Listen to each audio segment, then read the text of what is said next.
अच्छा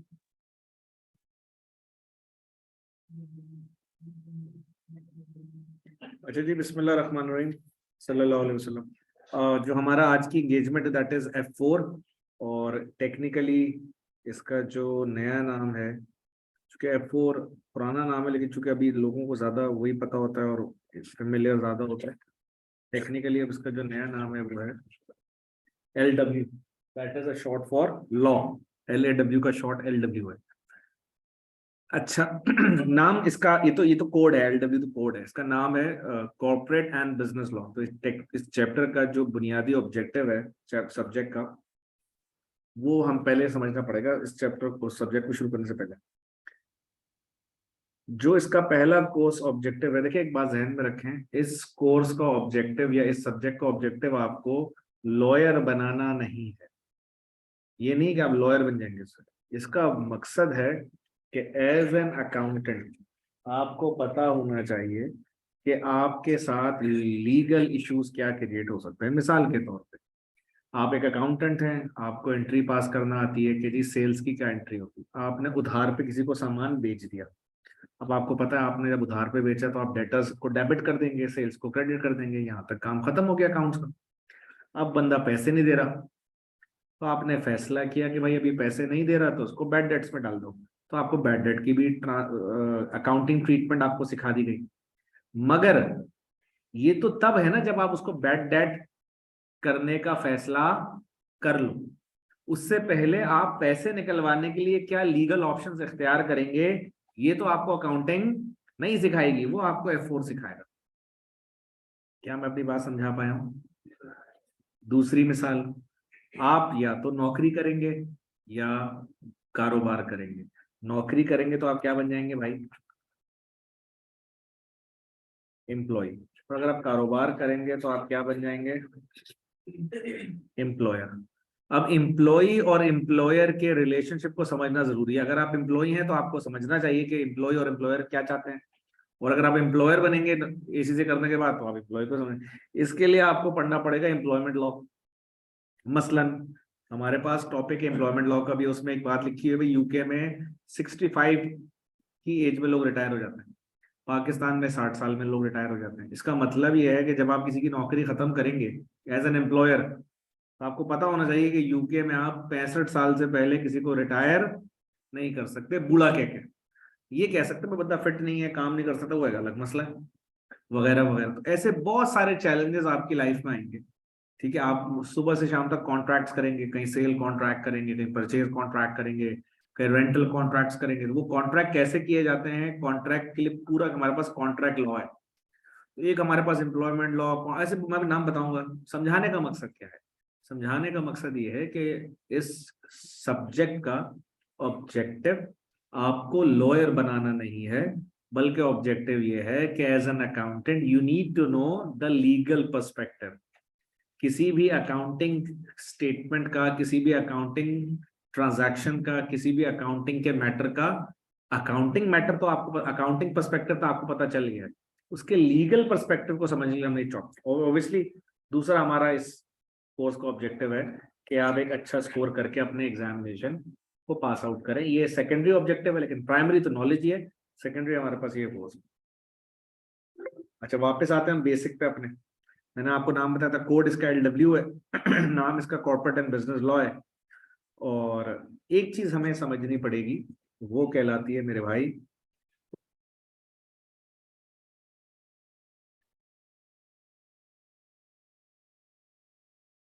वेरिएंट।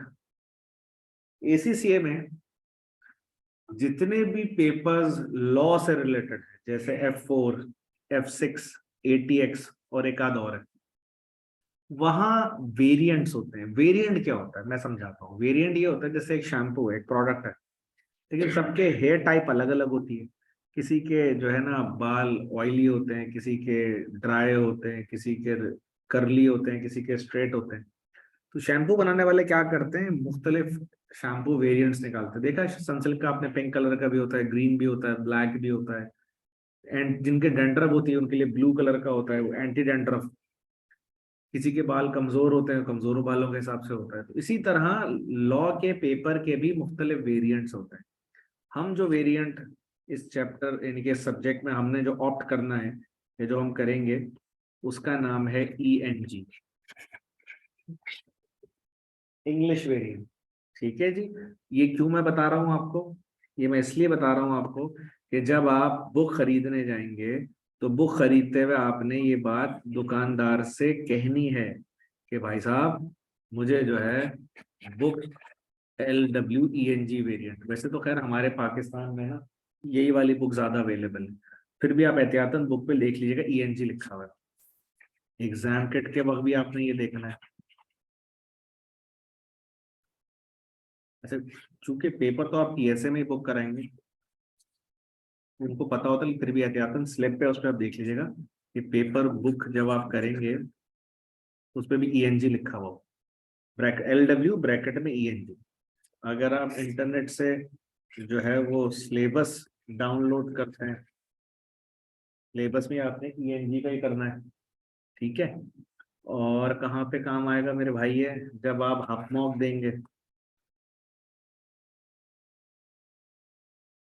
इसके education hub mock भी हैं इस अल्लाह आपका भला करे, F4 के, वो जो 3 एजुकेशन हब मॉक होते हैं ना, FA1 MA1, वो मैं आपको बताऊंगा वो कैसा अटेम्प्ट करना है, किस तरह करना है, वो बताऊंगा मैं। लेकिन भर एजुकेशन हब मॉक जब आप देंगे जाके वो भी ENG सेलेक्ट होगा। इसी तरह इसका वो भी है एक प्रैक्टिस के लिए, क्या कहते हैं उसे, स्पेसिमेन पेपर। ACC की वेबसाइट पे स्पेसिमेन पेपर है, उससे प्रैक्टिस हो जाती है जरा। वो भी आप जब सेलेक्ट करेंगे तो वहां पे बहुत सारे ऑप्शन होगा, तो आपने ENG पे क्लिक करना है। तो ये ENG जो है ना मेरे भाई काफी जगह काम आएगा, तो इसलिए सबने इसका ध्यान रखना है। ENG से मुताल्लिक कोई सवाल है आपका? और ग्लोबल वेरिएंट होता है, बाकी वो आपके काम के नहीं है। और PK वेरिएंट भी होता है, बाकी भी है, लेकिन हमारे लिए जो सबसे सूटेबल है ना, जो हमारे एग्जाम पॉइंट ऑफ व्यू सबसे, वो है हमारे पास ENG। ENG का मतलब है इंग्लिश। क्योंकि जो पाकिस्तान का जो लॉ है ना, अगर आपको आइडिया हो, तो पाकिस्तान का लॉ है वो गोरों, अंग्रेजों, खासतौर पर जो ब्रिटिशर है उनकी लॉ की बुनियाद पर रखा हुआ है। जब पार्टीशन हुआ तो अंग्रेज यहाँ से गए, तो शुरू में तो हमने उनका लॉ अडॉप्ट कर लिया, फिर आहिस्ता आहिस्ता उसको थोड़ा थोड़ा अपने हिसाब से चेंज करते गए, तो जो उसका स्ट्रक्चर है ना वो वही है जो UK का है।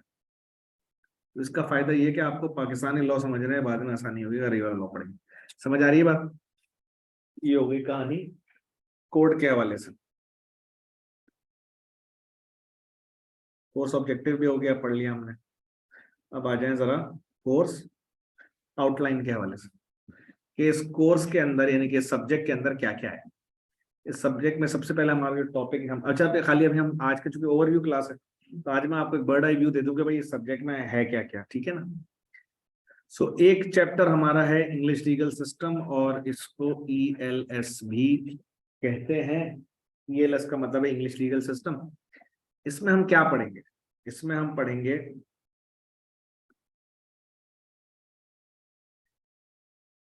इसमें हम पढ़ेंगे कि UK का कोर्ट स्ट्रक्चर। सबसे पहले तो हम इसमें पढ़ेंगे कोर्ट स्ट्रक्चर। यदि चलो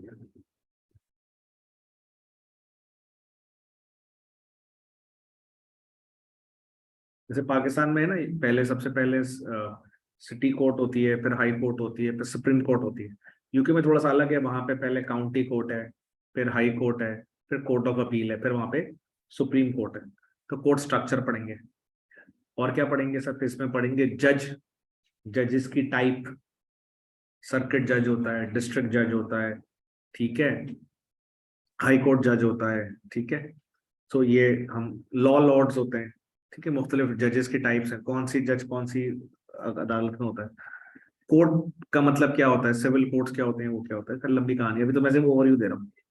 फिर हम इस चैप्टर में बड़ा इंपॉर्टेंट ये पढ़ेंगे, लॉ बनता किधर है। पता है सबको लॉ कहाँ बनता है? पार्लियामेंट में। पूरी दुनिया का असूल है, लॉ कहाँ बनता है? पार्लियामेंट। अब सोचे हमारे मुल्क के पार्लियामेंट में कौन लोग बैठे हैं, जब भी लॉ की हालत है, लॉ के जो हालात बुरे हैं, लॉ बनता है पार्लियामेंट में। और सारे जो है, सारे तो नहीं, सारे तो बुरे लोग नहीं है पार्लियामेंट में, सिर्फ 99% लोग हैं, 1% लोग बिला वजह उनकी वजह से बदनाम हो जाते हैं। बाकी जो है वो छटे हुए ही हैं। खैर, एक से बढ़कर एक जो है ना, जिसपे केस हुआ है वहां पे जमा हुआ है पार्लियामेंट में। खैर, सो कोर्ट स्ट्रक्चर पार्लियामेंट में लॉ बनता है। फिर एक चीज हम पढ़ेंगे, अभी पूरा प्रोसेस है लॉ बनने का ना, पहले वो एक्ट होता है, फिर उस पर बहस होती है, फिर वो बिल बन जाता है, पहले सॉरी बिल होता है, फिर वो एक्ट बन जाता है, वगैरह वगैरह। अभी तो मैं सिर्फ ओवरव्यू दे रहा हूँ। फिर हम पढ़ेंगे इंटरप्रिटेशन। आपको पता है कि जब लॉ बनता है पार्लियामेंट में तो वो पेपर की शक्ल में होता है। उसकी जो तशरीह है, जैसे नहीं बचपन में हम सुनते हैं कि उसमें 9-10, बचपन तो नहीं, आपको तो अभी गुजरा कर, 9-10 क्लास के अंदर आपको तशरीह करते हैं, शेर में शायर ये कह रहा है, तो क्या कर रहे होते थे आप? तशरीह। तो तशरीह कोर्ट, तो शायर क्या करता है? शायरी करके छोड़ देता है। शायर जो होता है वो शायरी करके छोड़ देता है। उस शेर की तशरीह कौन करता है मेरे भाई? उस शेर की तशरीह करता है कौन? नहीं, स्टूडेंट कर देता है। यहाँ तो, वहां तो ये हो गया। वहां पे क्या होता है कि पार्लियामेंट लॉ बना के छोड़ देती है, उस लॉ की तशरीह, इंटरप्रिटेशन जिसको हम लोग कहते हैं, इंटरप्रिटेशन करता है कोर्ट। कौन करता है? कोर्ट। वो इंटरप्रिटेशन कैसे करता है, उसके इंटरप्रिटेशन के रूल्स हैं, वो हम पढ़ेंगे। 4 मेजर रूल्स हैं इंटरप्रिटेशन के, वो पढ़ेंगे हम। तो ये सारी चीजें। फिर doctrine of civility of parliament पढ़ेंगे हम, छोटा सा पॉइंट है इसके अंदर ही। फिर हम पढ़ेंगे डॉक्ट्राइन ऑफ जुडिशियल प्रेसिडेंट पढ़ेंगे, वो लंबी कहानी है, अभी तो हम सिर्फ एक ओवरव्यू ले रहे हैं। तो ऐसे बहुत सारी चीजें हैं। डॉक्ट्राइन ऑफ जुडिशियल प्रेसिडेंट ये होता है कि पिछले केस में अगर ऐसा ही कुछ हुआ था तो अब भी दोबारा वैसा ही हो गया। आज से 10 साल पहले भी एक आदमी ने दूसरे आदमी को थप्पड़ मार के जख्मी कर दिया था, आज फिर वैसे ही केस आया है कि एक आदमी ने दूसरे आदमी को थप्पड़ मार के जख्मी कर दिया। तो कोर्ट उस पुराने केस को कंसिडर करेगी या नहीं करेगी? करेगी तो कैसे करेगी? क्योंकि कोर्ट क्या करता है, कोर्ट कोशिश करता है कि अगर पहले भी इस किस्म का कोई केस हो चुका है तो उसी की बेस पे फैसला कर दे। और इंसान की फितरत पता है क्या है, कि वो किसी माजी के होने वाले, पास्ट के होने वाले इवेंट को, जैसे आप अपने अब्बा के पास गए, आपने अब्बा को बोला भाई मुझे पिकनिक पे जाना है, अब्बू ने बोला नहीं, तो आप फट से करके बोलोगे वो पिछले हफ्ते भाई भी तो गया था, उसको तो आपने भेज दिया। ये क्या है? ह्यूमन साइकी है कि वो अपनी बात को जस्टिफाई करने के लिए किसी पास्ट इवेंट को रेफर करता है। हाँ या ना? अब अब्बा की मर्जी है, वो बात माने या, अगर वो खुद के अब्बा का फैसला होगा तो अब्बा शायद थोड़ा सा नरम पड़ जाएंगे, यार उसको भी तो भेजा था, इसको भी ठीक है। और अब्बा ने खुद नहीं भेजा, वो खुद ही गया था, अब्बा कहेंगे भाई मैं नहीं मानता उस बात को। तो बहुत सारी बातें, कोर्ट किसी बात को मानेगा, किसी बात को नहीं मानेगा। तो पूरा टॉपिक है डॉक्ट्राइन ऑफ जुडिशियल प्रेसिडेंट कहते हैं उसको। दूसरा बहुत बड़ा अहम एरिया हमारे पास है कॉन्ट्रैक्ट लॉ। क्या है? कॉन्ट्रैक्ट लॉ में क्या होता है मेरे भाई? कॉन्ट्रैक्ट, अच्छा मैं एरियाज बता रहा हूँ, ये चैप्टर नहीं है। अब जैसे ईएलएस में तो एक ही चैप्टर है, अब कॉन्ट्रैक्ट लॉ है उसके अंदर 5 चैप्टर है। तो मैं अभी आपको चैप्टर्स नहीं पढ़ा रहा, मैं आपको एरियाज बता रहा हूँ कि एक ईएलएस का एरिया, उसमें कई चीजें हैं। मैंने कहा ना, कोर्ट है, कोर्ट स्ट्रक्चर है, लॉ बनता है, वो अलग अलग है। अभी तो मैं सब आपको एक ओवरव्यू दे रहा हूँ कि इस सब्जेक्ट में क्या है, कैसे काम करेगा ये। दूसरा हमारा है जी कॉन्ट्रैक्ट लॉ। इसके अंदर भी, ये भी काफी बड़ा टॉपिक है, इसमें 6-7 चैप्टर है बीपीपी के अंदर। तो इसमें क्या होगा सर? इसमें हम पढ़ेंगे कॉन्ट्रैक्ट। देखिए सुबह से लेकर शाम तक, दिन रात हम कॉन्ट्रैक्ट करते हैं। आपने कोल्ड ड्रिंक खरीदी, ये भी कॉन्ट्रैक्ट है। आपने टीएसए में एडमिशन लिया, ये भी कॉन्ट्रैक्ट है। आपने जो है बस का किराया दिया, बस में सफर किया, ये भी कॉन्ट्रैक्ट है। आपने कोई चीज खरीदी, बेची, रेंट पे दी, गाड़ी खरीदी, बिजली का बिल पे किया, बिजली का मीटर लगवाया, ये भी कॉन्ट्रैक्ट है। अब सुबह से शाम तक हम कॉन्ट्रैक्ट कर रहे हैं। ये कॉन्ट्रैक्ट कैसे होंगे? अगर कोई बंदा पैसे नहीं देगा तो क्या होगा? पैसे देने में देर करेगा तो क्या होगा? अगर कोई बंदा कॉन्ट्रैक्ट से ही मुकर गया तो क्या होगा? ये सारी बातें कॉन्ट्रैक्ट लॉ, और ये बहुत डिटेल टॉपिक है हमारा F4 का। कोई सवाल इसमें किसी का? अच्छा, कॉन्ट्रैक्ट लॉ के बाद फिर इसमें हम ऐसा भी पढ़ेंगे कि बाजू का कोर्ट आके ना कॉन्ट्रैक्ट को खत्म कर देता है। बाजू का 2 लोगों के दरमियान कॉन्ट्रैक्ट होता है और कोर्ट उस कॉन्ट्रैक्ट को खत्म कर देता है। तो अच्छा, किन सिचुएशंस के अंदर लॉ इन्वॉल्व होता है, कोर्ट इन्वॉल्व होता है, कुछ सिचुएशन के अंदर कोर्ट इन्वॉल्व नहीं होता, कुछ सिचुएशन में तीसरी पार्टी इन्वॉल्व हो जाती है। ये सब हम पढ़ेंगे इंशाल्लाह, ठीक है।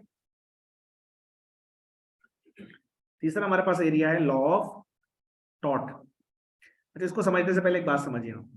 देखिए जब भी कोई अदालत में जाता है तो क्या लेके जाता है?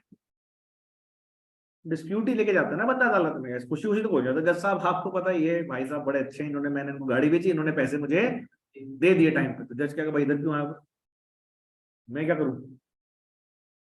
होता यही है क्या? एक आदमी कहता है मैंने गाड़ी भेज दी, ये गाड़ी ले गए, अब ये पैसे, या ये मैंने, मुझसे इन्होंने सौदा कर लिया और अब ये पैसे नहीं दे रही है, इन्होंने गाड़ी तेज चला के मेरी गाड़ी को टक्कर मार दी। तो जुमला सुनना, जब भी अदालत के सामने कोई डिस्प्यूट जाता है तो अदालत दोनों से एक सवाल करती है, डिस्प्यूट लाने वालों से, कि क्या आप दोनों के दरमियान कोई कॉन्ट्रैक्ट है।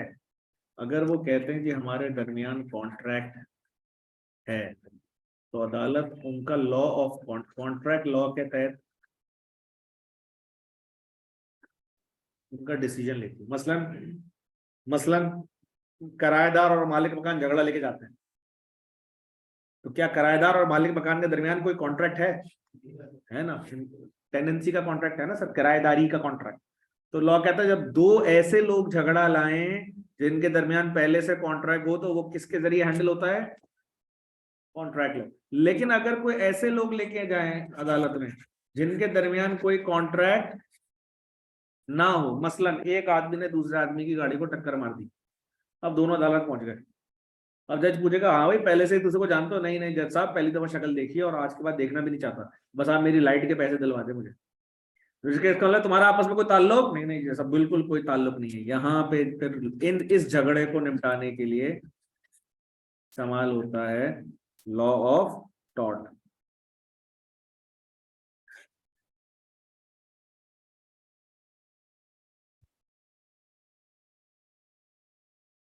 तो एक्सीडेंट हो गया, एक एग्जांपल ये हो गई इसकी, आपने घर के बाहर जो है ना टेंट लगा दिया, टेंट लगाने की वजह से एक आदमी गाड़ी नहीं गुजार पाया, तो वो आपके खिलाफ शिकायत करेगा, तो वो लॉ ऑफ टॉर्ट में आएगा। आपने जो है ना घर बना रहे हैं, धड़ धड़ धड़, आप इधर अभी आपने देखा वो कहाँ हुआ, जौहर में एक प्लॉट में घर बन रहा था, उन्होंने वो बनानी थी बेसमेंट, इतना खोदा कि बराबर वालों का पिलर टूट गया और उनका घर का थोड़ा सा हिस्सा गिर गया, यानी कि एक घर ये घर बना हुआ, इनके बराबर में खाली प्लॉट, यहाँ इतनी खुदाई करी कि यहाँ जो पिलर था ना इनका इधर, वो गिर गया, टूट गया नीचे से, और वो घर का एक हिस्सा नीचे गिर गया। बड़ा मशहूर अभी हुआ है, ये 1 महीने पहले के अंदर हुआ है, जौहर में हुआ है, नहीं सुना आपने वहाँ के, ये बड़े मसले होते घर भाई। तो इसका मतलब ये है कि आपके घर के बराबर में अगर कोई काम वाम हो रहा तो ध्यान रखा करें, तो कितनी खुदाई कर रहा है, कहाँ तक कर रहा है वो, बचला आपके घर का वो हिला दिया। अभी अभी हुआ ये वाक्य जौहर में, घर जाके सर्च करें मिल जाएगा गूगल पे, ठीक है। मुझे याद आया तो मुझे मिला, तो मैं आपको जो ग्रुप बनेगा इंशाल्लाह उसमें शेयर कर लेंगे। तो ऐसी बहुत सारी चीजें जो होती है ना वो मैं ग्रुप में शेयर कर देता हूँ, ठीक है ना, तो अंदाजा हो जाता है कि भाई क्या बात चल रही है। तो ऐसे बहुत सारे इश्यूज आते हैं जिसमें कोई एक बंदा दूसरे बंदे को जानता ही नहीं है और वो तंग होता है उसकी किसी हरकत से और अदालत जाता है शोर की वजह से, जो है ना वो बकरे वाले में आपने मोहल्ले वाले तंग है आपसे, तो आपके खिलाफ केस कर देंगे, टॉर्ट में आएगा भाई इनके बकरे की बदबू से ना हर वक्त ऐसा लगता है मंडी में बैठा हूँ मैं, जब साहब मैं सो रहा होता हूँ मुझे ऐसा लगता है मंडी में बैठा हूँ, मंडी में सो रहा हूँ, चारपाई पे, बकरे वाले की चारपाई पे सो रहा हूँ, हालांकि अपने घर पे सो रहा हूँ। तो जज कहता है भाई बकरे वाले से जिसने पाले में, यार आप थोड़ा बकरे वकरे सफाई वफाई करें, क्या कर रहे हैं आप। बहरहाल लॉ ऑफ टॉर्ट ऐसे बहुत सारे इश्यूज आएंगे, वो हम देखेंगे। एम्प्लॉयमेंट लॉ ये बहुत इंपॉर्टेंट है हमारे इस पॉइंट ऑफ व्यू से कि आपने नौकरी करनी है, कारोबार करनी है, जैसे मैंने आपको बताया बहुत सारी चीजें होती हैं, कब रिटायर होगा, कितनी छुट्टियां होंगी। अब जैसा हम सब ने पढ़ा है कि जब कोई एम्प्लॉय देर तक काम करता है तो फिर एक्स्ट्रा घंटे जो काम करता है उस पर क्या मिलता है उसको, ओवर टाइम। लेकिन इसमें झगड़ा होगा, एम्प्लॉय बोल रहा है भाई 8 घंटे के बाद ओवर टाइम मिलेगा, एम्प्लॉयर कह रहा है भाई 9 घंटे के बाद ओवर टाइम मिलेगा, झगड़ा होगा नहीं होगा। इस झगड़े को रिजॉल्व करेंगे, हमारे पास क्या जवाब है, एम्प्लॉयमेंट लॉ बताएगा। इसी तरह एम्प्लॉय को साल में छुट्टियां कितनी मिलेंगी, एम्प्लॉय बोल रहा है 30, एम्प्लॉयर बोल रहा है 25, झगड़ा होगा, झगड़े का हल कहाँ आएगा, एम्प्लॉयमेंट लॉ। इसी तरह अब जैसे छोटी सी एक मिसाल है, अच्छा इसमें बहुत सारी ऐसी बातें भी हैं जिसका ताल्लुक आपकी लाइफ से डायरेक्टली पढ़ने वाला है। चंद दिनों में मैं मिसाल देता हूँ, पहले मैं आपसे एग्जाम्पल देता हूँ आपको, ठीक है। एग्जाम्पल ये है, फर्ज कर लें आपने कहीं नौकरी करी, दो बातें मैं अभी करनी है मैंने आपसे बड़ी इंपॉर्टेंट। फर्ज कर लें आपको नौकरी मिल गई यूनिलीवर में, यूनिलीवर ने आपसे कहा कि आ जाए भाई कॉन्ट्रैक्ट कर लें, आपने कहा ठीक है जी, उन्होंने कॉन्ट्रैक्ट बना के आपको भेज दिया। कॉन्ट्रैक्ट में नाम, आपने 2 साल काम करना है, 3 साल का 2 साल का कॉन्ट्रैक्ट है, ये है वो है, प्लेस ऑफ लोकेशन में आगे लिखा हुआ है पाकिस्तान। आप इसमें कोई इशू नजर आ रहा है आपको, place of location Pakistan, Karachi में इशू है। इशू ये है कि अभी तो कराची में 2 साल बाद 1 साल बाद उन्होंने कहा कि चलो शाबाश गुजरांवाला चले जाए आप, और उन्होंने हाँ भाई गुजरांवाला कैसे जाऊंगा मैं तो नहीं जा रहा, मैं तो कराची की बात भी कर रहा नहीं, कॉन्ट्रैक्ट खोलो, कॉन्ट्रैक्ट में लिखा हुआ है पाकिस्तान। जब आप कॉन्ट्रैक्ट में लिखते हैं ना पाकिस्तान, इसका मतलब ये है कि आप ये अग्री कर रहे हैं कि मैं पाकिस्तान के किसी भी शहर में जाने को तैयार हूँ। जैसे आपसे कोई कॉन्ट्रैक्ट करे ना तो उसको बोलो भाई कराची लिखो, कराची। और अगर पाकिस्तान लिखो तो ब्रैकेट में लिखो कराची में ये तनख्वाह जो दे रहे हो, और अगर कराची के अलावा कहीं भी भेजोगे तो 20,000 रुपये ऊपर लूंगा मैं। तो मुझे अलग घर ऑपरेट करना पड़ेगा विच इज एक्सपेंसिव। अभी तो मैं अब्बा के साथ रहता हूँ या मिलजुल के रहता हूँ, जैसे भी रहता हूँ। फिर मुझे उठा के, अभी आप मिसाल के तौर पर नौकरी करना शुरू करते हैं, मैं समझाने के लिए मिसाल दे रहा हूँ। आपकी नौकरी शुरू होती है 30,000 रुपये से, आप एग्री कर लोगे 30,000। आपका 8-9 हज़ार रुपये आपके खर्च होंगे, 6-7-8-9-10 हज़ार रुपये खर्च होंगे ट्रांसपोर्ट पे, 20,000 रुपये आपकी जेब में। मैं मिसाल दे रहा हूँ to start off, not bad. लेकिन आपसे को भाई 30,000 रुपये लाहौर में, और लाहौर में तो फिर आप ये सोचे ना, लाहौर में फिर मुझे घर लेना पड़ेगा, अलग खाना पकाना पड़ेगा, फिर मैं घर वालों से दूर, ये परेशानी। अभी तो बहुत सारी कंबाइंड एक्सपेंसेस हैं तो बचत हो जाती है मेरी। क्या मैं अपनी बात समझा पा रहा हूँ? अलग बिजली का बिल देना पड़ेगा, फिर बहुत कुछ है। फिर मैं 30,000 रुपये के लिए लाहौर तो नहीं जाऊंगा। लाहौर अगर भेजना है मुझे तो फिर 80,000 रुपये देंगे, फिर मैं लाहौर जाऊँ। ये इश्यूज आते हैं। दूसरे इश्यूज में आपको एक और मिसाल दूँ, प्रैक्टिकल लाइफ में हमारे साथ बच्चों के साथ बहुत सारे इश्यूज आते हैं। जैसे अगर फर्ज कर लें कभी आप एसीसी कर लें, या करने के दौरान या करने के बाद, कभी आपको मिडिल ईस्ट जितने भी कंट्रीज है ना, ये दुबई है, उसके बाद सऊदी अरब है, और जितने भी अरब कंट्रीज हैं, उनमें होता ये कि कभी भी आपको जॉब ऑफर आए तो आप एक्सेप्ट करने से पहले उनसे एक सवाल जरूर करेंगे। क्या सवाल करेंगे? मिसाल के तौर पे आप उनसे कहेंगे कि आप मुझे बताएं कि आप मुझे वीजा स्टेटस क्या देंगे।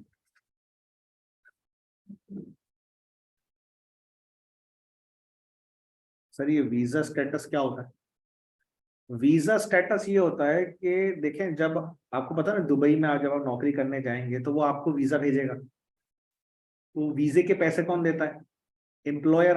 आप कौन होंगे? आप तो एम्प्लॉय होंगे, आप तो वीजा रिसीव करेंगे। आपका वीजा खरीदेगा कौन हुकूमत से? एम्प्लॉयर। तो हुकूमत से जब वीजा खरीदेगा ना एम्प्लॉयर, तो हुकूमत वीजा के चार्जेस लेती है, और वो अकॉर्डिंग टू पर्सन लेवल होता है। यानी कि लेबर का वीजा सस्ता होता है, ठीक है ना, ऑफिसर का वीजा और महंगा होता है, मैनेजर का वीजा और महंगा होता है, डायरेक्टर सीनियर मैनेजर का वीजा और महंगा होता है।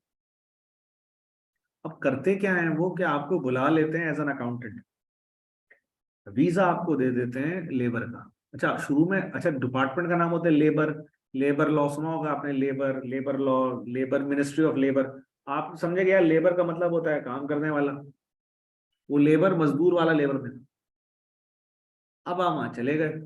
अच्छा वहां पे क्या होता है, हर कुछ अरसे बाद ना वो आते हैं, वो क्या होते हैं, वो जो सऊदी में घूम रहे होते हैं, क्या कहते हैं? नहीं नहीं यार, नहीं, शुतर, शुरते, शुतर नहीं, सॉरी, शुतर शुतर गलत बोल गया, शुरते।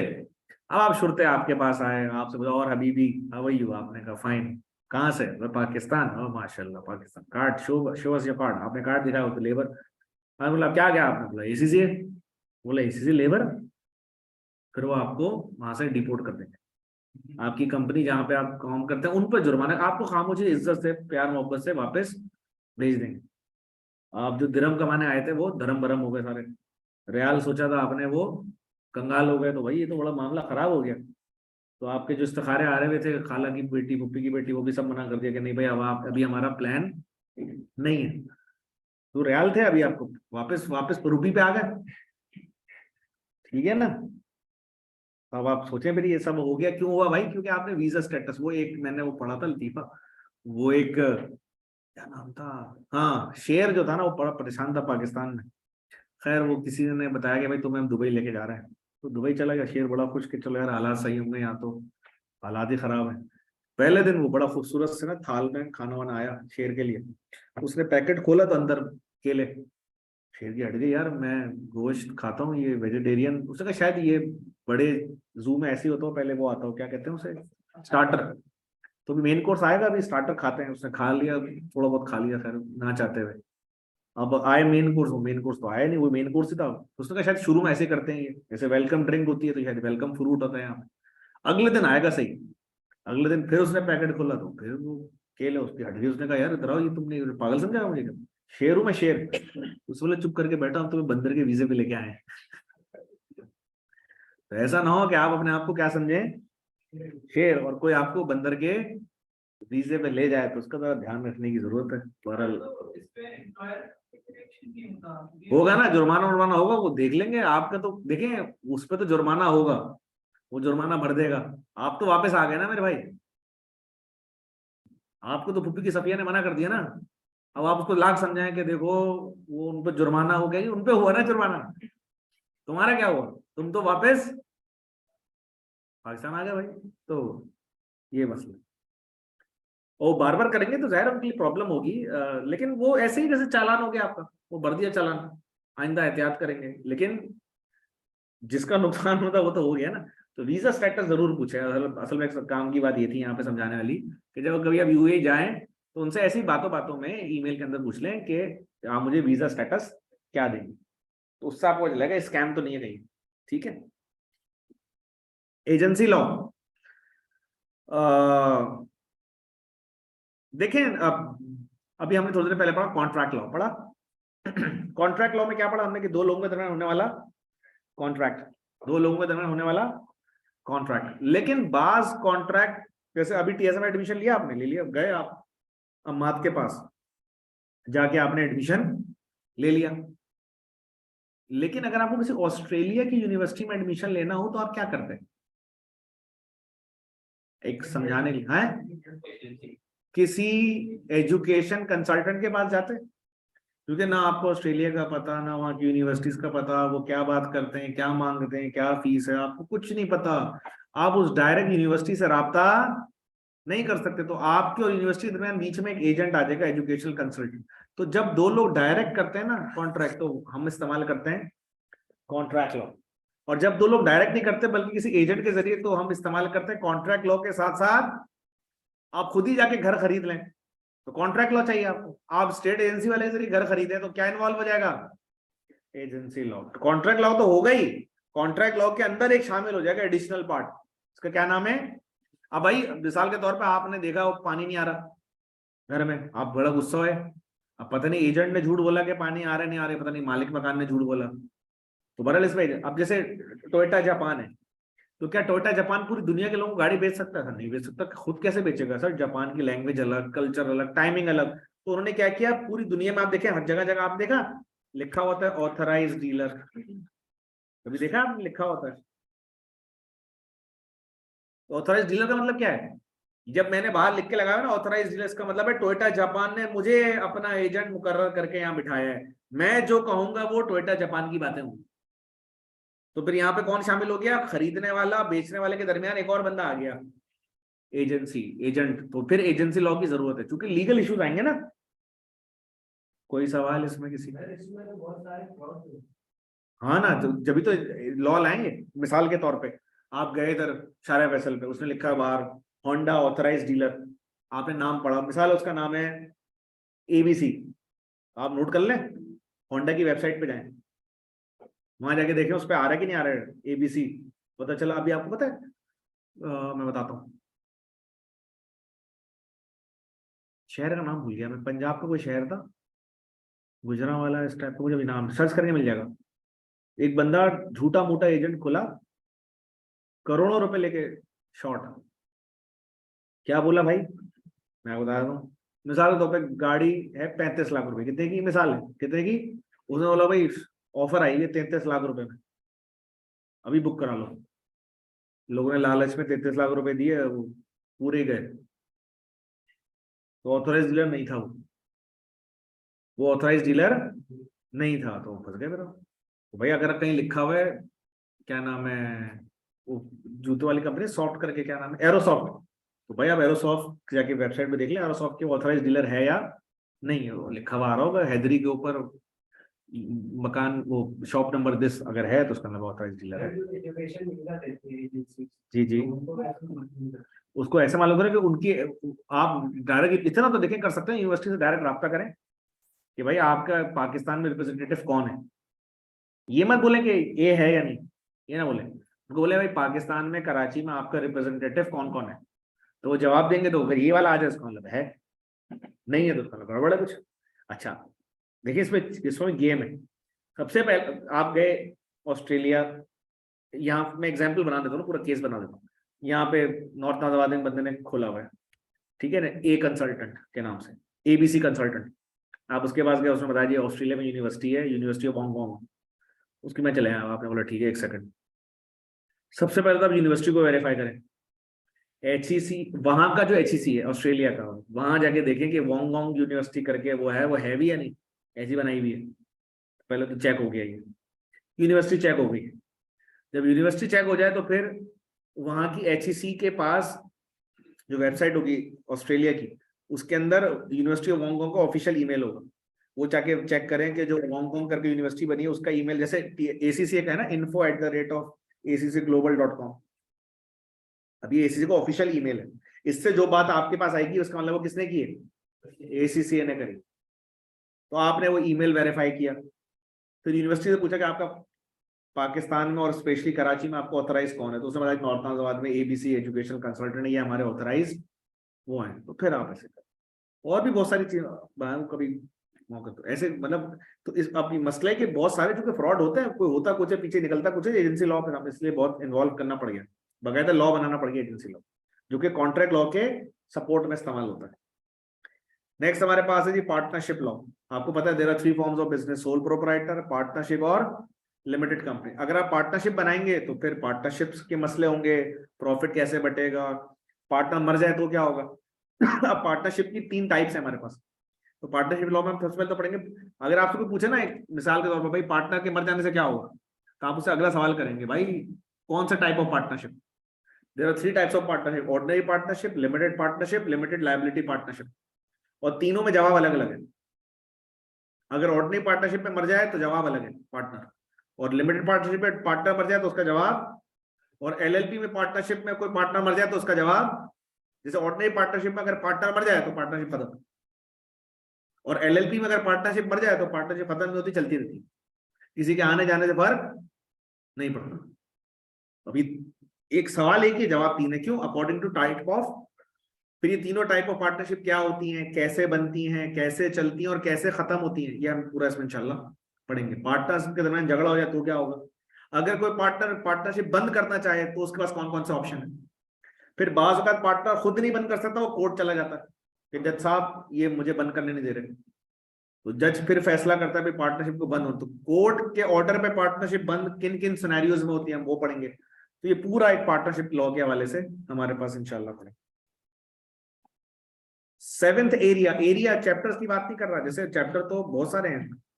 7th एरिया जो हम एक्सप्लोर करेंगे वो है कंपनी लॉ। जैसे कि हमने कहा there are 3 forms of business, sole proprietor, partnership और लिमिटेड कंपनी। तो लिमिटेड कंपनी कैसे बनती है, चलती है और खत्म होती है, डायरेक्टर कैसे आते हैं, डायरेक्टर कैसे जाते हैं, शेयर होल्डर कैसे बनते हैं, शेयर होल्डर को डिविडेंड कैसे मिलेगा, मीटिंग्स कैसे होगी, ऑडिटर कैसे अपॉइंट होगा, डायरेक्टर कैसे अपॉइंट होगा, डायरेक्टर को निकाला कैसे जाएगा, वगैरह वगैरह सारी चीजें। और ये बताऊं आपको, ये हमारे F4 का सबसे लेंदी एरिया है।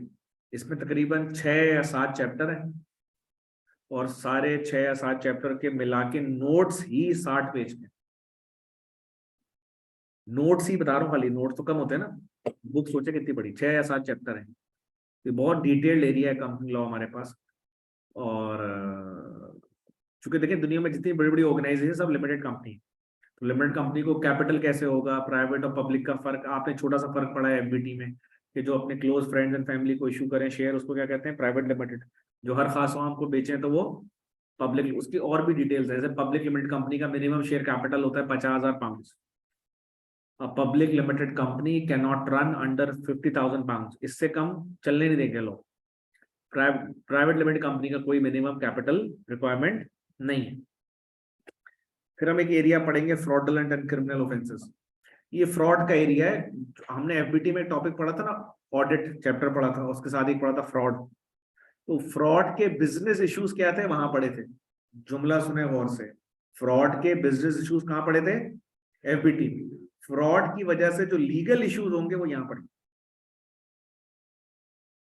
समझ आ रही है बात, तो वो इंशाल्लाह हम यहाँ पढ़ेंगे। एग्जाम फॉर्मेट की अगर हम बात करें, सो ये 2 घंटे का computer based CBE on demand paper है। जैसे आपने F1 F2 F3 दिया है, डेट बुक कराई, जाके आपने पेपर दे दिया, इस तरह है। इसके एग्जामिनेशन के अंदर सेक्शन ए में 25 सवाल आएंगे 2-2 मार्क वाले, तो ये कुल मिला के बनता है 50% एग्जाम का। 20 सवाल आएंगे 1 मार्क वाले। 1 मार्क वाले कौन होते हैं? जिनका ये तो ट्रू फॉल्स होते हैं, या जिनके अंदर 3 ऑप्शन होते हैं। जिस एमसीक्यू में 4 ऑप्शन होते हैं वो 2 मार्क्स का होता है। जिस एमसीक्यू में 3 या 2 ऑप्शन होते हैं, 2 का मतलब ट्रू फॉल्स, वो कहलाता है 1 मार्क का। ये 20% है, तो ये 70 हो गया। सेक्शन बी इस चैप्टर का, इस सब पेपर का है। 5 सवाल आते हैं 6-6 मार्क्स के एमटीक्यूज। एमटीक्यू समझते हैं आप? एमटीक्यूज में होता है डेटा जरा बड़ा होता है और आपको 2-3 बातें आपसे पूछता है, तो इसमें 3 ऑप्शन 3 टास्क देगा आपको, ये मिला के बना 30%। तो ये कुल मिला के बना आपका 100%। और इस तरह ये पेपर फॉर्मेट हो गया। ठीक है जी। अगर हम पेपर फॉर्मेट की हम बात करें, आगे चलते हैं। अच्छा जी, यहाँ तक किसी का कोई सवाल? सर जी, आपने कहा कि वापस जाऊं इधर जी। आपने कहा कि लॉस करने के काम होया नहीं बने। हाँ, क्या करेंगे? मैं आपको बताया ना, जैसे आप मिसाल आप ये आपका क्या प्लान है? एम्प्लॉय बनने का, एम्प्लॉयर बनने का? एक मिसाल है, एक सवाल है। आप नौकरी करेंगे या कारोबार करेंगे? आसान जवाब। नहीं, एक अजम्पशन दे देना मुझे आपके। फर्स्ट क्लास बिजनेस करेंगे, ठीक है। जब आप बिजनेस करेंगे तो आप लोगों को तनख्वाहें भी देंगे। जब आप तनख्वाहें देंगे तो आप कोई ना कोई असूल तय करेंगे ना, भाई इतने घंटे के बाद ओवर टाइम मिलेगा। वो इतने घंटे को अगर आपका डिस्प्यूट आ गया तो आपको पता हो चाहिए लॉ में क्या लिखा हुआ है। मिसाल के तौर पर आपने कहा जी मैं 45 घंटे काम जो करेगा वीक में, भाई 9 to 5 आपने काम किया। 9 to 5 कितने घंटे होते हैं? 9, 10, 11, 12, 1, 2, 3, 4, 5, 8 घंटे। इसका मतलब मैं 5 से 6 के दरमियान जो काम करेगा वो ओवर टाइम वाला घंटा होगा, उसके आप पैसे ज्यादा देंगे। तो लॉ में क्या लिखा हुआ है इस बात के? तो 8 घंटे 9 घंटे क्या है? नहीं समझ में आई बात? अच्छा, एक और ऐसा मिसाल देता हूँ। फर्स्ट कर आप नौकरी करने वाले बन गए, इसी से करने के बाद आपने कहा नहीं भाई मैं कारोबार तो नहीं करूंगा, मैं नौकरी करूंगा। ज्यादातर लोग तो नौकरी करते हैं। हमने एफबीटी में एक चीज पढ़ी थी, नोटिस पीरियड। नोटिस पीरियड का मतलब ये था कि जब कोई किसी को नौकरी से निकाले या कोई नौकरी छोड़ के जाए तो टाइम दे, इसको क्या कहते हैं? नोटिस पीरियड, ठीक है। अब लॉ यहाँ पता है क्या कहता है? लॉ ये कहता है कि कोशिश करें कि एम्प्लॉय और एम्प्लॉयर दोनों नौकरी शुरू करते वक्त ही नोटिस पीरियड खुद ही डिसाइड कर लें। ऐसा ही है। लेकिन आमतौर पे पता है अक्सर क्या होता है, जो छोटी मोटी जगह होती है वहां नोटिस पीरियड डिसाइड नहीं होता। अच्छा, एक किसी के एम्प्लॉय के जहन में आता भी तो बोलता है यार मैं अगर इस टाइम नोटिस पीरियड की बात करूंगा लोग कहेंगे लो भाई अभी वो नौकरी शुरू नहीं हुई, ये छोड़ के जाने की बातें कर रहा है। समझ में आ रही कि नहीं आ रही बात? मैं अगर अभी आपको बताऊं, देखो अगर तुम फेल हो गए ना F4 में, तो मैं ऐसे तुम्हें दोबारा पढ़ाऊंगा, आप कहेंगे ओ भाईजान हेलो अभी अभी सही से पढ़ा नहीं, या अजीब बातें कर रहे हैं यार ये। तुम घबराओगे नहीं? घबराओगे यार ये मतलब क्या हो गया सर को यार, अभी पढ़ाया नहीं और फेल होने की बातें कर रहे हैं, तो आप घबरा जाओगे ना भाई। तो बहुत सारी जगह नौकरी शुरू करते हैं ना, ये बातें नहीं होती नोटिस पीरियड वगैरह, लेकिन लॉ कहता है करनी चाहिए। अच्छा फर्ज करें नोटिस पीरियड आपने डिसाइड नहीं किया आपस में, एम्प्लॉय और एम्प्लॉयर ने नौकरी शुरू करते हुए आपस में नोटिस पीरियड डिसाइड, तो फिर क्या होगा? जब आप छोड़ के जाएंगे आप बोलेगे मैं कल से नहीं आऊंगा, बोले ऐसे कैसे नहीं आओगे भाई, टाइम दो। या आप उसको निकाल देंगे भाई कल से मत आना, अब दोनों झगड़ा लेके किधर जाएंगे? कोर्ट। कोर्ट फैसला करेगा, कोर्ट के पास पूरा फॉर्मूला है एम्प्लॉयमेंट लॉ के अंदर। क्या है? अच्छा, इसी तरह हमने पढ़ा था एफबीटी में, अगर कोई एम्प्लॉयर किसी एम्प्लॉय को बगैर किसी प्रॉपर रीजन के निकाल दे उसको क्या कहते हैं? Unfair dismissal. क्या कहते हैं? अब देखो वहां देखो एफबीटी जो था ना वो एक पॉइंट पे आके रुक गया। उसने आपको एफबीटी ने क्या सिखाया? एफबीटी ने सिखाया आपको कि जब कोई एम्प्लॉयर किसी एम्प्लॉय को बगैर किसी प्रॉपर रीजन के निकालेगा तो इसको क्या कहते हैं ना, what is the definition of proper reason? ये तो नहीं बताया एफबीटी ने, F4 बताएगा आप कि प्रॉपर रीजन क्या होता है। मसलन मैं बताता हूं प्रॉपर रीजन क्या होता है। जो एम्प्लॉय ने अपने बारे में कहा था कि मैं MBA हूं, मेरा 2 साल का तजुर्बा है, बाद में जाके पता चला वो झूठ, इस वजह से अगर एम्प्लॉयर एम्प्लॉय को निकालेगा तो ये प्रॉपर रीजन है। और एम्प्लॉयर आप भाई होता है लंबी लंबी फेंकते हैं, और ये आपके भाई ने, ये आपके भाई ने, वो निकलता कुछ। हमने एफबीटी में वो पढ़ा था रिक्रूटमेंट एंड सिलेक्शन के टॉपिक के अंदर, रेफरेंस चेकिंग, याद है क्या मतलब था? कोई नई कंपनी नए एम्प्लॉय के बारे में उस एम्प्लॉय की पुरानी कंपनी से इंफॉर्मेशन, अब आपने इंटरव्यू में लंबी लंबी फेंक दिया और पूरा किचन मैं देखता था, बोला भाई ये तो चीता ही होगा कुछ, उसको रख लिया। जब रेफरेंस चेकिंग पता चला वहां पे फ्रेंच फ्राइज तलता था, और वाकई फ्राइज तलते हुए देखता था पूरा किचन, तो झूठ भी नहीं बोल रहा उसने, वाकई भी किचन देखता था वो। समझ में आ रही है बात? अब आप पकड़ा गया वो, तो भाई फिर क्या होगा? तो फिर निकाल देंगे, जब निकालेंगे तो ये प्रॉपर रीजन है। इसी तरह कोई एक्शन एम्प्लॉय का, कोई ऐसा कंडक्ट, एक एम्प्लॉय ने गुस्से में दूसरे एम्प्लॉय की धुलाई कर दी, आप कहेंगे भाई आप तो वॉयलेंस आपके अंदर, आपको हम निकाल लें, तो ये वॉयलेंस प्रॉपर रीजन है।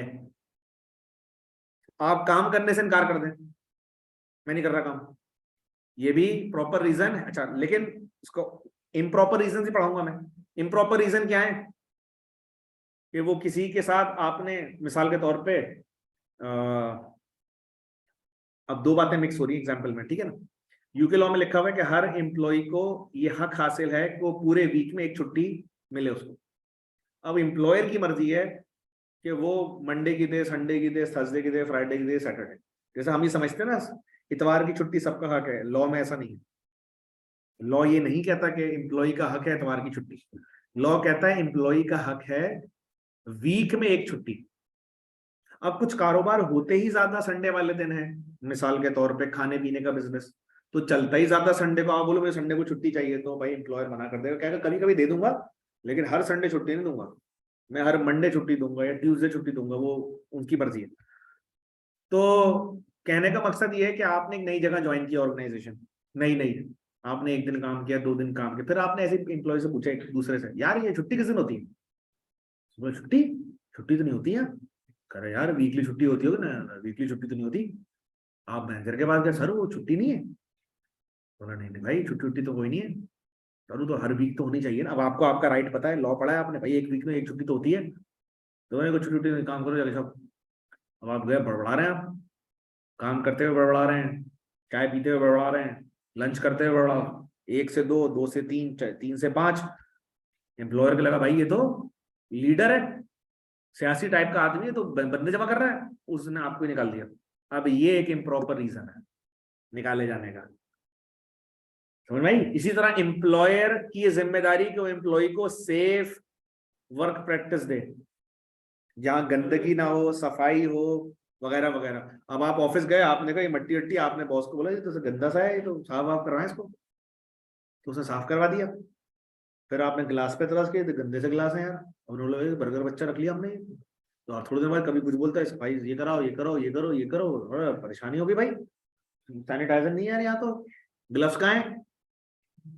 अबे उसने बोला भाई ये तो भैया कौन रख लिया हमने ये? तो उन्होंने कहा इससे पहले कि ये इसको निकाल दो, ये बाकी बन कबाबों को खराब करे, तो बाकी बन कबाब रखे हैं हमने, उनको भी बर्गर बनाने की कोशिश करे, इसको ये इम्प्रॉपर रीजन ऐसे, तो हम उसमें प्रॉपर रीजन ही पढ़ेंगे। और तो फिर वहां देखो हमने एफबीटी में जो पढ़ा ना वो इनकम्प्लीट था, वो ये था कि बस प्रॉपर रीजन के बगैर निकालेंगे तो क्या हो जाएगा, अनफेयर। लेकिन ये झगड़ा तो अभी खड़ा हो गया कि प्रॉपर रीजन क्या होता है, और एम्प्लॉयमेंट लॉ बताएगा, F4 बताएगा कि प्रॉपर रीजन क्या होता है और इम्प्रॉपर रीजन क्या होता है। आपका सवाल हो गया? आपका सवाल क्लियर हुआ कि ये जो बात थी कि F4 क्या करेगा? देखो मैंने एक और एग्जांपल दी थी शुरू में, आप शायद मिस कर गए, कि अगर आप किसी को उधार बेचोगे तो उसकी अकाउंटिंग एंट्री पता है ना आपको, और अगर बैड डेट्स करोगे उसकी भी एंट्री पता है। लेकिन बैड डेट्स करने से पहले आप कोशिश तो करोगे ना पैसे रिकवर करने की, उसके लिए लीगल ऑप्शंस क्या है आपके पास? मसलन सबसे पहला सवाल तो ये होगा ये कौन सी अदालत में जाएगा केस। अदालतें अलग अलग है, आपको पता है, काउंटी कोर्ट के मामला अलग है, ठीक है, सुप्रीम कोर्ट के मामला अलग है, कोर्ट ऑफ अपील के मामला अलग है, सबके मामला अलग है। तो आपके पास लीगल ऑप्शंस क्या है अपने पैसे निकलवाने के, ये F4 बताएगा। समझ आ रही बात? ठीक है, जैसे पाकिस्तान में इस पर एम्प्लॉयमेंट लॉ कहता है कि किसी को भी आप 25,000 रुपए से कम पे नौकरी में नहीं रख सकते। अगर किसी फैक्ट्री ने किसी फुल टाइम मुलाजिम को 24,000 रुपए रखा हुआ ना इस वक्त, तो ये हुकूमत पाकिस्तान के एम्प्लॉयमेंट लॉ के तहत जुर्म है। 24,000 रुपए रखना, फुल टाइम एम्प्लॉय, कोई भी काम, मिनिमम है 25,000। जी जी, वही 8 घंटे 9 to 5 के। अब जैसे एक बंदा 2 घंटे के लिए आता है तो उसको तो नहीं देंगे आप 25,000 रुपए। फुल टाइम एम्प्लॉय जो पाकिस्तान में नौकरी करे, कुछ भी करे, ड्राइवर, वो ड्राइवर तो खैर फिर मुश्किल काम है, सफाई करता है वो, 25,000 से कम में रखना जुर्म है, ये एम्प्लॉयमेंट लॉ कहता है। ये पढ़े बगैर आप फंस जाएंगे इसमें। तो वो ये अलग बात है, अमल नहीं होता। पाकिस्तान में तो गवर्नमेंट है नहीं, गवर्नमेंट है जो बिक गई है, तो टेंशन नहीं है। ये यूके में तो भाई सख्ती होती है ना, वहां तो चलना पड़ता है, वहां तो गवर्नमेंट है। सर जैसे जैसे स्कूल कॉलेजेस है उनकी तो टाइमिंग सुबह की होती है, 8-9 घंटे नहीं होता, उसमें भी ये कानून होता है कि भाई उसमें सबसे आसान, वो पूछेगा इसका स्टेटस क्या है, फुल टाइम, पार्ट टाइम। और आप बताओ स्कूल में भी अच्छा खासा टाइम होता है, वो लगता है स्कूल वाले 8 बजे बुला लेते हैं। 8 बजे अगर स्कूल लगता है ना, तो स्टाफ को 7:30 बजे बुला लेते हैं। और अगर स्कूल की छुट्टी 2 बजे होती है, तो स्टाफ 3 बजे तक बैठा होता है। तो कुल मिला के लगाए वो उतने ही हो जाते हैं। अगर आप लगाए ना 9 to 5, 7:30 से 2 बजे तक लगाए, कितना होगा? आधा घंटा कम है, तो तकरीबन फुल ही हो गया वो फौरन छुट्टी देते भी नहीं है। अक्सर स्कूल की जो एडमिन होती है ना, एडमिन, वो 9 बजे आती है, 5 बजे आती है। बहुत सारे फैक्टर्स हैं, टाइम है, और एक और फैक्टर है पैसे का, वो इंटरवल क्या है, पेमेंट इंटरवल। पेमेंट इंटरवल मतलब जिनको आप डेली वेजेस पर रखते हैं ना, उन पे लॉ अप्लाई नहीं होता। इसको हम कहते हैं ना उर्दू में, पता नहीं क्या कहते हैं, दिहाड़ी पे। दिहाड़ी वालों पे अप्लाई नहीं होता, वीकली वालों पे भी अप्लाई नहीं होता, ये महीने वालों पे अप्लाई होता है। और भी बहुत सारे फैक्टर हैं। तो एज एन अकाउंटेंट हमें ये समझना जरूरी है कि भाई ये सब कैसे हो रहा है। ठीक है ना, डायरेक्टर आप बनेंगे, डायरेक्टर के साथ कॉन्ट्रैक्ट कैसे होता है, डायरेक्टर को तनख्वाह कैसे देते हैं, डायरेक्टर के पास शेयर्स इशू करने की पावर कैसे आती है, डायरेक्टर उस पावर को मिसयूज करेगा तो क्या होगा। ये सारी चीजें हमारे पास कंपनी लॉ में। और कोई सवाल इसमें किसी का? ठीक है जी। सो ये हमारी आज की ओवरव्यू क्लास थी, और नोट्स मैं आपको दूंगा सारे, एक नजर में मालूम करवा लूँ। एक सेकंड।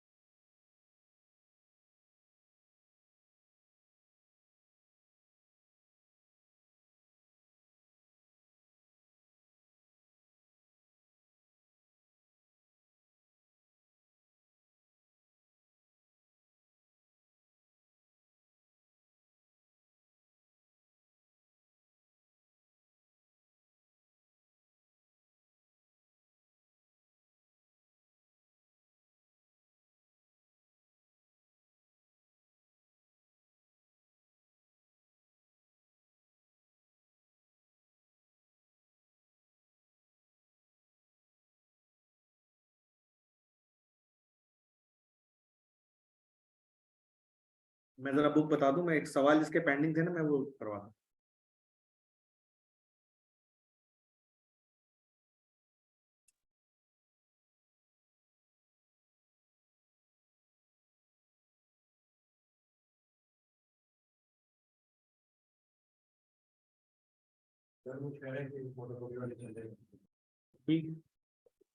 नोट्स में अगली क्लास में दे दूंगा, मुझे याद दिला देना।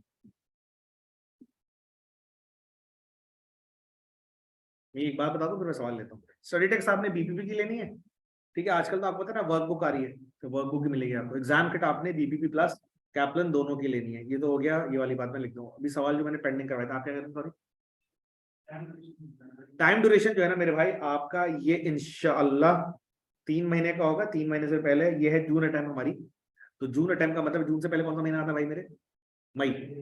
ये मई की 20 तारीख तक इंशाअल्लाह खत्म हो जाएगा हमारा। ठीक है भाई, ये चूंकि रमजान अटेम्प्ट है, तो बाज़ औक़ात ऐसा होता है कि 20 तारीख को मैं फिर बंद कर देता हूँ। 2-3 क्लासें अगर पेंडिंग होंगी, तो फिर हम वो जो आपकी नॉर्मल अटेम्प्ट होगी। आप में से कोई F4 के अलावा अटेम्प्ट पेपर अटेम्प्ट कर रहा है? F4 के साथ आप कौन सा पेपर दे रहे हैं? 1 बाय 1 नहीं, इस साइमल्टेनियसली जून अटेम्प्ट में F4 के अलावा कोई और दे रहा है कोई? आप F7 दे रहे हैं, आप F7 दे रहे हैं, और हैं PM F5, आप भाई FR, आप F7। तो उसमें होता है कि जो ये वाले बच्चे होते हैं ना, जिनका कोई और पेपर होता है, वो चू चू चू कर दें, सर अब छोड़ दें, छोड़ दें, सर छोड़ दें, हमें PM पढ़ना है, F7 पढ़ना है, FR पढ़ना है। तो फिर हम ये करते हैं, बाज़ औक़ात 15-20 मई को चैप्टर सब्जेक्ट जो रिवाइंड अप कर देते हैं, और जो ये वाले बच्चे होते हैं जिनको और पेपर देना होता है, वो उस पेपर पे लग जाते हैं। बाकी को मैं कहता हूँ रिवीजन शुरू कर दो आप। और एक 10 तारीख के बाद 10 जून के बाद 3-4 क्लासें करा के इसको खत्म कर देते हैं जून में। मतलब या तो देखिए 90% तो यही है कि 20 मई को इंशाल्लाह खत्म कर ले। 10% चांस ये कि जून तक जाएगा, लेकिन जून का मतलब भी क्या है, 20 जून से पहले पहले, मतलब जून का टाइम है तो जून में खत्म करना है, ताकि मेरा प्लान ये है कि या तो आप जून में दे दें, बस से आगे नहीं जाए इंशाल्लाह। एक बात ये हो गई, और कोई बात किसी को रोकी थी मैंने उस वक्त? एनीवन? जी सर वीक के लिए क्लास वगैरह हाँ, ये बड़ा अच्छा सवाल किया आपने। वीक में भाई आपकी 3 क्लासें होंगी, 2 ऑनलाइन होंगी, एक फेस टू फेस होगी। और मेरा आपको मशवरा ये है सबको कि जो फेस टू फेस क्लास है उसको फेस टू फेस ही लीजिएगा, यानी कि वो होगी तो हाइब्रिड, जैसा भी है ना, हाइब्रिड होगी क्लासेस, लेकिन वो मोस्ट प्रोबेबली फ्राइडे को होगी जो फेस टू फेस क्लास होगी। हर वीक में मैं फेस टू फेस क्लास एक जरूर रखूंगा, ताकि आपका मेरा फेस टू फेस इंटरेक्शन हो।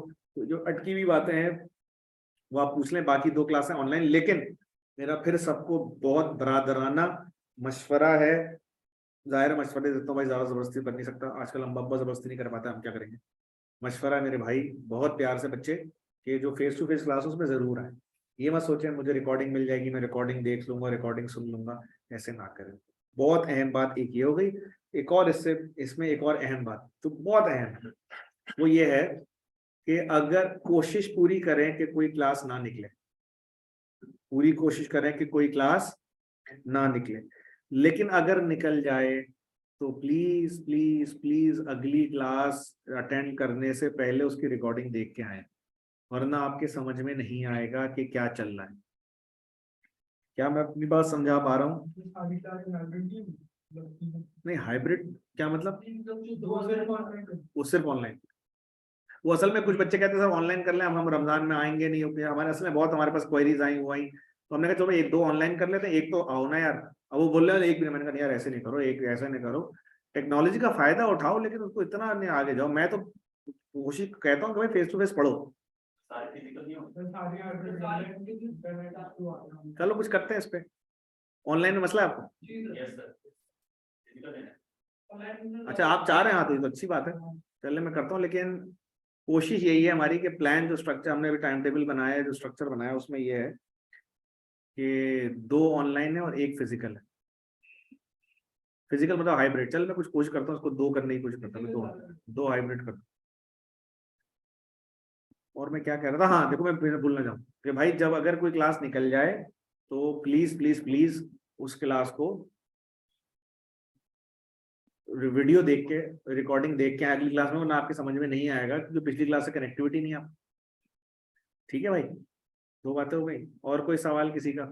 ये भर दें आप, फिर हम क्लास को वाइंड अप कर लें।